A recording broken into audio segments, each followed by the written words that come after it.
Hello everyone, welcome to CBL. आज हम करेंगे Morley Minto reforms and the Indian councils act of 1909।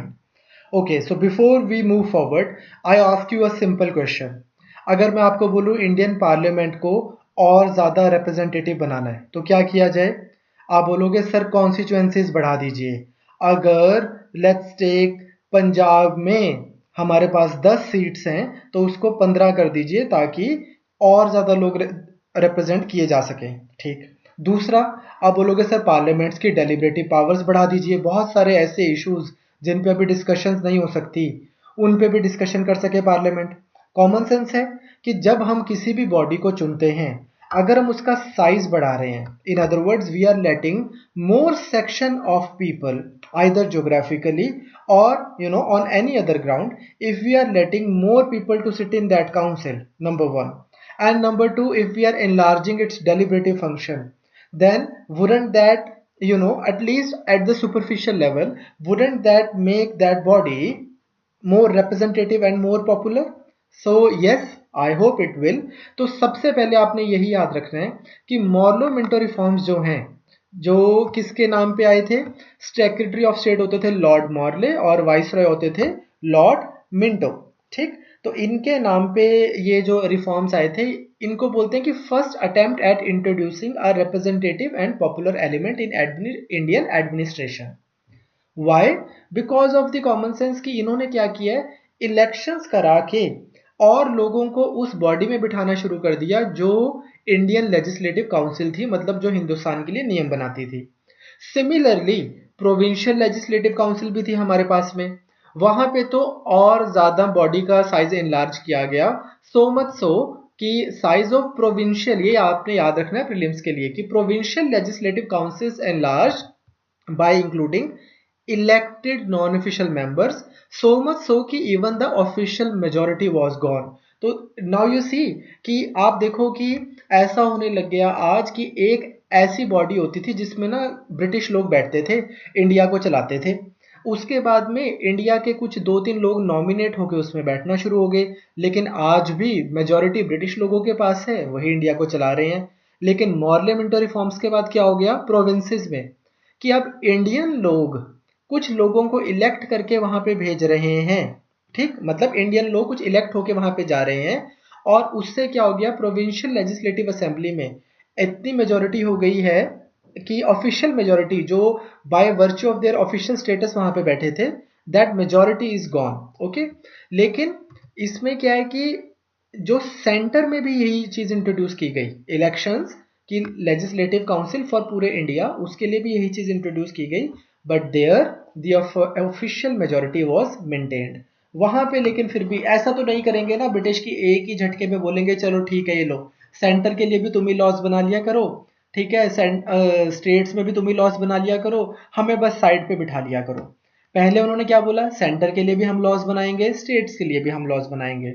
फिर दूसरे में क्या बोला, ठीक है आप एक काम करो, हम क्या लॉ बना रहे हैं तुम लोगों को पता रहे, इसलिए तुम्हारे कुछ लोग नॉमिनेटेड होंगे, तुम्हारे नॉमिनेट हम करेंगे, कुछ लोग साथ में बिठा लेते हैं। तीसरे में क्या किया कि चलो ठीक है सेंटर में तो आज भी हम लॉज बनाएंगे, स्टेट्स में जो नॉमिनेटेड लोग होते थे अब उसकी जगह पे हम इलेक्टेड लोगों को बिठा देंगे। लेकिन सेंटर में इलेक्शंस तो हो जाएंगे लेकिन मेजोरिटी आज भी हम ही बैठेंगे। वो ऐसा नहीं कभी भी करेंगे इमीडिएटली कि चलो भाई अब तुम ही चला रहे हो और हमें साइड पे बिठा लीजिए। तो पहला तो अपने को ना मॉर्ले मिंटो रिफॉर्म्स के लिए ये याद रखना है कि इसमें साइज एनलार्ज किया गया था और प्रोविंसेस में ऑफिशियल मेजोरिटी चली गई थी, सेंटर में official majority was maintained although elections were introduced in legislative council at the centre as well. Okay. इसके साथ में ही जैसे मैंने बोला कि अगर किसी बॉडी को आपने रिप्रेजेंटेटिव बनाना है तो उसके डेलिब्रेटिव फंक्शंस भी कम होंगे कि ज्यादा होंगे? ज्यादा होंगे ऑब्वियसली। तो इसके डेलिब्रेटिव फंक्शंस भी बढ़ाए गए थे। ठीक है। लेकिन उससे अब हो क्या गया, फॉर एग्जांपल जैसे कि बजट को रिलेटेड, बजट के अगेंस्ट लेजिस्लेटिव काउंसिल रेजोल्यूशन भी पास कर सकती है, ऐसे मतलब द मूव कर सकती है, बेग पार्डन। तो इसका मतलब क्या हो गया आज, कि गवर्नर जनरल या वाइस रॉय ने एक तरीके का बजट पास करवाने के लिए लेजिस्लेटिव काउंसिल में लेके आया, लेकिन वहां पर आप उस गवर्नर जनरल की मूव के अगेंस्ट रेजोल्यूशन लेके आ रहे हो कि we are not in favour of this particular spending in your budget. ये बहुत बड़ी बात है गिवन द फैक्ट कि यार वो कोई आपकी कंट्री में डेमोक्रेसी थोड़ी है। In all probability, in all practical sense अगर देखें तो एक डिस्गाइज्ड डिक्टेटरशिप है। लेकिन अगर आप ऐसा रिफॉर्म ले आओ कि डिक्टेटर के भी बजट के खिलाफ आप रेजोल्यूशन लेके आ पा रहे हो, तो आपको लगेगा कि बहुत अच्छा रिफॉर्म है। So apart from issues like armed forces, foreign affairs etcetera, the legislative council could deliberate on most matters. तो इससे देखने में अपने को क्या लगता है कि हाँ यार ये तो बहुत सही रिफॉर्म आया है, मतलब गिवन उस समय के हिसाब से। पर ना, इसमें ना, इस रिफॉर्म में एक इतनी प्रॉब्लमेटिक चीज हुई जिसको हम बोलते हैं कि one of the reasons which eventually led to the most lamentable partition of the country. हुआ क्या, इन्होंने इस रिफॉर्म ने ना separate representation of Muslim community यहां से स्टार्ट की गई। ठीक कि यार आप एक काम कीजिए, धर्म के आधार पे आपकी रिप्रेजेंटेशन होगी मुस्लिम कम्युनिटी की। अब हुआ क्या ना, धीरे धीरे मैं आपको बता ही देता हूँ। जैसे आज भी इंडिया में क्या होता है कि कुछ कॉन्स्टिट्यूएंसीज होती हैं जहां पे जो जो सीट्स ना शेड्यूल कास्ट के लिए रिजर्व होती है। अब वहां पे बीजेपी का भी कैंडिडेट चुनाव लड़ेगा, कांग्रेस का भी लड़ेगा, इंडिपेंडेंट भी लड़ेगा। जैसे फॉर एग्जांपल हमारे जहां से मैं वीडियोस बना रहा हूँ उसके साथ वाली ये कॉन्स्टिट्यूएंसी है अंबाला सिटी। अंबाला की जो कॉन्स्टिट्यूएंसी है वो रिजर्व्ड है। तो कैंडिडेट किसी भी पार्टी का हो या फिर इंडिपेंडेंट भी कोई चुनाव लड़ रहा हो, that person must come from the schedule caste category. But everyone can vote and everyone must vote among those who are contesting। तो सिर्फ जो कंटेस्टेंट हैं वो हो गए शेड्यूल कास्ट और वोट कर सकते हैं सब लोग। लेकिन ना हम देखेंगे अभी धीरे धीरे ब्रिटिश ने यहाँ तक ले गए थे कि यार वो कॉन्स्टिट्यूएंसीज जहाँ पे कोई एक पर्टिकुलर रिलीजन की मेजोरिटी ज़्यादा है वहाँ पे चुनाव भी सिर्फ मुस्लिम ही लड़ सकता है या उस कम्युनिटी का पर्सन ही लड़ सकता है और वोट भी सिर्फ वही डालेंगे। तो separate representation of Muslim community introduce की थी इन्होंने फॉर द फर्स्ट टाइम। अब इसमें ना एक थोड़ा सा विशियस सा अटेम्प्ट इसलिए लगता है ये बिकॉज 1909 में ये आया है और 1906 में आपको भरत सर पढ़ाएंगे कि 1906 में क्या हुआ था, मुस्लिम लीग की फॉर्मेशन हुई थी।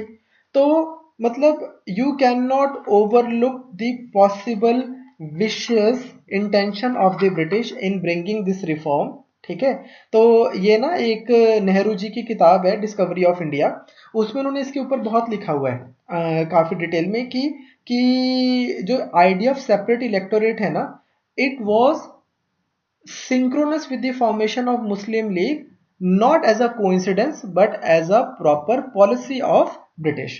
ठीक, तो इस तरह से अगर हमने दोबारा वापस अगर इस एक्ट को अगर हमने वापस रिकॉल करना है तो अपने को याद रहेगा कि इसके अच्छे फीचर्स क्या हैं कि पहले तो इन्होंने वो सभा, वो असेंबली, लेजिस्लेटिव असेंबली जो इंडिया के लिए लॉज बनाती है उसका साइज इनलार्ज किया, ज़्यादा लोगों को उसमें बिठाया गया और जिन लोगों को उसमें बिठाया उनको इलेक्शंस के थ्रू बिठाया, सेंटर में भी और स्टेट्स में भी।